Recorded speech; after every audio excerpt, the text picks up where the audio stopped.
I moved to San Antonio right out of graduate school in 1997, and I got my first job at the Southwest School of Art. This would leave really beautiful line work. I have a BFA in drawing, I have an MFA in ceramics, but I didn't really get my education until I started teaching at the school. I think one of the reasons of that is because the school is so open to me trying new materials and new processes and new firing temperatures. But what we're going to look for is for, that cherry red color, which is 1200 degrees Fahrenheit, more or less. And Pat's going to take really good notes because she's going to want to do this next time. That's right. And so I would offer the class, I would do the research. The students would help me run tests and do research, and then together we would learn. So two things happening. The temperature is going to drop a little bit, but it's also giving the entire kiln a chance to be very even.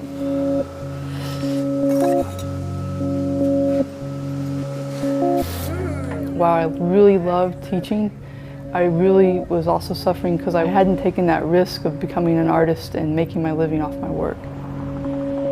I really always wanted to try this experiment with having a small retail space in the front and a working studio in the back. And I really wanted to spend more time developing as a studio artist and being more accessible to the public. I've started pulling a lot of handles, and I started using a paper clay for those. Oh, cool. And it's working out much better.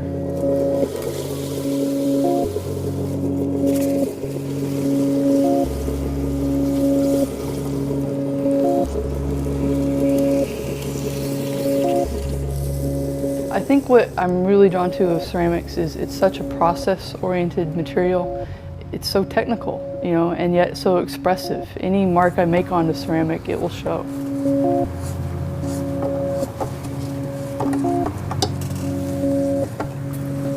I'm in love with the same process that people have been doing really almost since the history of humanity.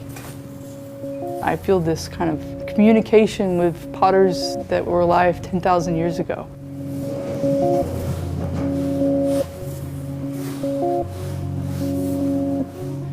I really feel like my fundamental core is as a potter, but because I'm a potter, it feeds into the larger scale work, and so I can make larger murals. I'm moving more into public art. I find public art very rewarding. It's a humbling opportunity to create something that's going to outlive yourself.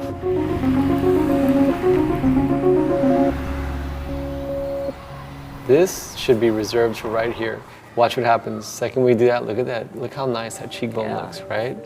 I began teaching at the Southwest School around 2 or 3 years after I graduated from Rhode Island School of Design. One of the things that I really appreciated was the diversity of the classes. Squint your eyes and look, as blurry as possible. Okay. You see how everything just breaks apart? My goal as the instructor is to sort of come in, guide them along the right path, connect them, and allow them to start communicating. I really enjoy seeing the progress and the evolution that we've all made together. The Southwest School makes it extremely pleasant to be an instructor there.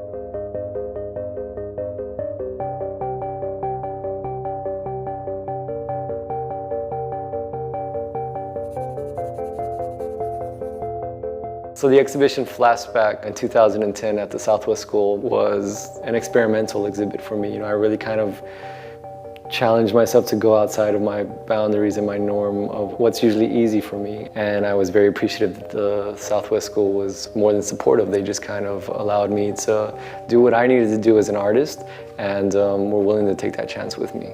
For me, it was really an important moment in my career.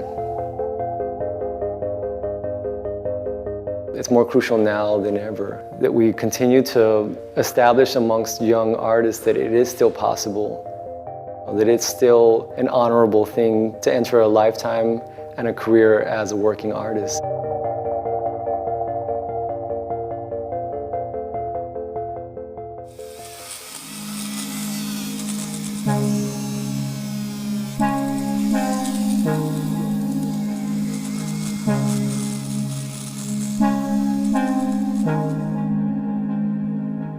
When I first started, there was a knowingness that I was in the right place, and you can't explain it. I think it's what people say when they first fall in love, when they meet someone. Well, that was it for me. In that moment when I first lit the torch, there was this magic, there was this mystery that became real.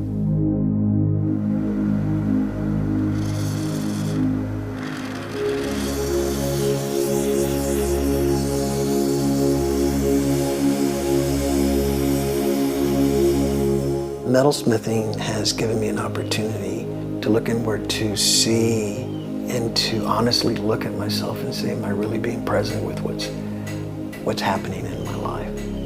It isn't the end result. For me, it's about the process.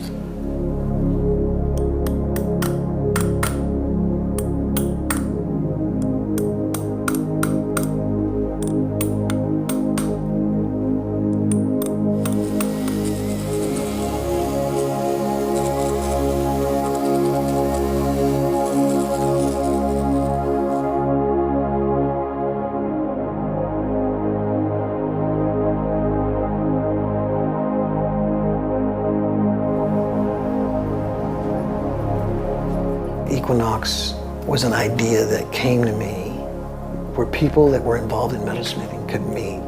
People don't need jewelry, but people need magic.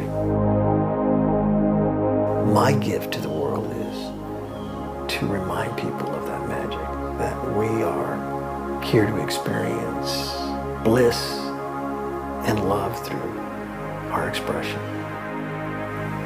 If I can remind one person, I think I'm doing the true work.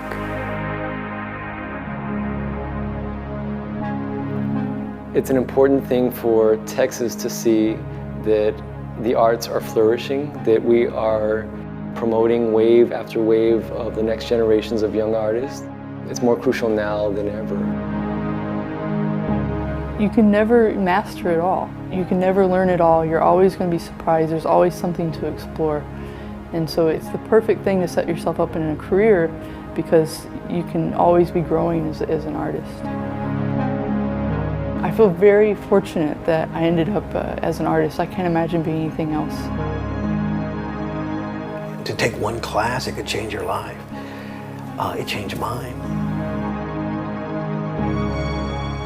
Art really is what will make a difference in one's life. And the school's important for that simple reason. It can change your life.